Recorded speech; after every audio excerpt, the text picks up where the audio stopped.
कहते हैं एकादशी 1000 एकादशी, 1000 एकादशी को 100 गुना कर दो, माने 1,00,000 1,000 एकादशी करने का पुण्य, उससे भी 1000 गुना पुण्य, 100 गुना पुण्य राधाष्टमी व्रत करने मात्र से प्राप्त हो जाता है।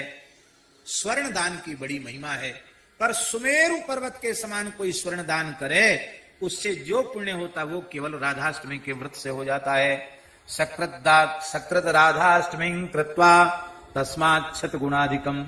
सुमेरु पर्वत के दान से 100 गुना पुण्य राधाष्टमी जन्म महोत्सव पर व्रत करने का है। कन्यादान का भी बड़ा पुण्य शास्त्रों में कहा गया है। 1,000 कन्याओं का दान करे, 1000 अत्यंत अभावग्रस्त परिवार की कन्याओं का विधिवत विवाह करे, उससे जो पुण्य होगा वह पुण्य केवल एक बार राधाष्टमी व्रत कर लेने से हो जाता है। वृषभानुसुताष्टम्या तत्फलम प्राप्यते जनैः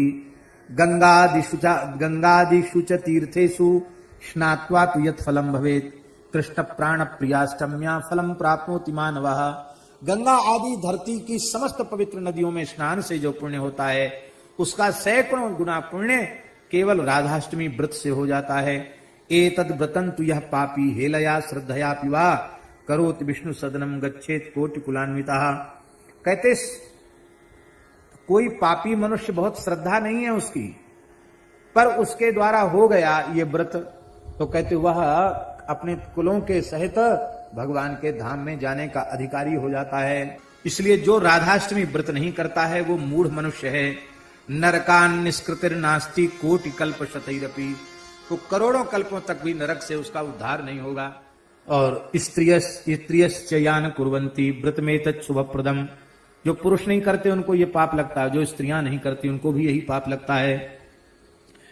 ये इस व्रत को करने से श्री कृष्ण प्रसन्न हो जाते हैं, राधा रानी प्रसन्न हो जाती हैं, सारे पाप नष्ट हो जाते हैं और अंत में भगवान के नित्य धाम को प्राप्त करता है। और जो नहीं करता उसको यमराज के यहां जाना पड़ता है।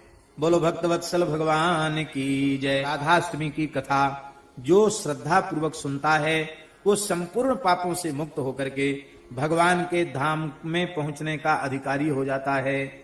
सर्व पाप विनिर्मुक्तश्चान्ते याति हरेर गृहम।